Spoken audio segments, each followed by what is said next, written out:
ମୁଁ କୃଷ୍ଣ ବାବୁ କହୁଛି। ମୁଁ ଏଇ ପଞ୍ଚାୟତର ଜଣେ ଆଗଧାଡ଼ିର ଲିଡର ବି ଥିଲି ବିଜେଡ଼ିର। ମୋ ପଞ୍ଚାୟତ ପାଇଁ ମୁଁ ବହୁତ କିଛି କରିଛି। ସେଟା ବି ଆମର ମନ୍ତ୍ରୀ ମହୋଦୟ ଯିଏ ପ୍ରଫୁଲ୍ଲ ବାବୁ ମନ୍ତ୍ରୀ ଯିଏ ଅଛନ୍ତି ସେ ବି ଜାଣିଛନ୍ତି ମୁଁ କ'ଣ କରିଥିଲି ମୋ ପଞ୍ଚାୟତ ପାଇଁ ବା ମୋ ଗାଁ ପାଇଁ। କିନ୍ତୁ ଆଜି ସେ ତ ଆଜି ସେ ଦିନ ନାହିଁ। ସେ ବି ଆମକୁ ଟିକେ ଠିକ୍ରେ ବୁଝିପାରିଲେନି। ଯେହେତୁ ମୁଁ ଆଗରୁ ବି ବିଜେପି ମୁଁ ଥିଲି, ମଝିରେ ବିଜେଡ଼ି ଯୋଗ ଦେଇଥିଲି, ତାପରେ ବିଜେପିକୁ ଆସିଲି, ତାପରେ ଏବେ ବି ବିଜେପିରେ ଜଏନ୍ କରିଛି।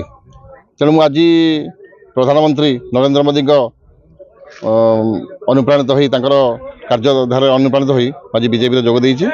ଆଉ ମୁଁ ସମସ୍ତଙ୍କୁ ବି ଆମର ଓଡ଼ିଶାବାସୀ ହଉ ଭାରତବାସୀ ହଉ ସମସ୍ତଙ୍କୁ ମୁଁ ଅନୁରୋଧ କରୁଛି ଯେ ଆମେ କେମିତି ମୋଦିଙ୍କୁ ତାଙ୍କର ସ୍ୱପ୍ନକୁ ସାକାର କରିବା, ଆମର ଭାରତବର୍ଷକୁ ସୁନାର ଭାରତବର୍ଷ କରିବା, ଆମର ଓଡ଼ିଶାକୁ କେମିତି ସୁନାର ଓଡ଼ିଶା ନମ୍ବର 1ରେ ପହଞ୍ଚାଇବା।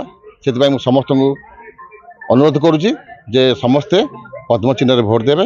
ଆଉ ଡବଲ ଇଞ୍ଜିନ୍ ଆମର ଯେଉଁ ସରକାର ଅଛି, ଆମର ଓଡ଼ିଶାରେ ଡବଲ ଇଞ୍ଜିନ୍ ସରକାର ବା ଭାରତରେ ଡବଲ ଇଞ୍ଜିନ୍ ସରକାର ଆସିବେ। ସେଥିପାଇଁ ମୁଁ ସମସ୍ତଙ୍କୁ ଅନୁରୋଧ କରୁଛି।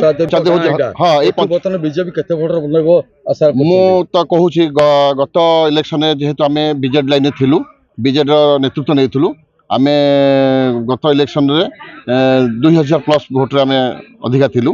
କିନ୍ତୁ ମୁଁ ଆଜି ଗର୍ବ କରି କହୁଛି ବା ଆଜି ଲେଖି ରଖନ୍ତୁ, ଆପଣ ମିଡ଼ିଆ ମାଧ୍ୟମରେ ଆପଣ ମିଡ଼ିଆ ଭାଇମାନେ ସବୁଠି ଇଏ କରିବେ। ମୁଁ ଆଜି ବି କହୁଛି ଯେ ଏଇ ପଞ୍ଚାୟତରେ ବିଜେପି 2000ରୁ 2500 ଭୋଟ ଲିଡ୍ ନେବ। ମୋ ଗାଁ କଥା ବି କହୁଛି, ମୁଁ କନ୍ତରିପାଟ ଗାଁ କଥା କହୁଛି। ଆଜି ବି ଲେଖି ରଖନ୍ତୁ, ମୋ ଗାଁରୁ ମୁଁ 350 ଭୋଟ ଦେବି ନିଶ୍ଚିତ। ଜୟ ଶ୍ରୀରାମ।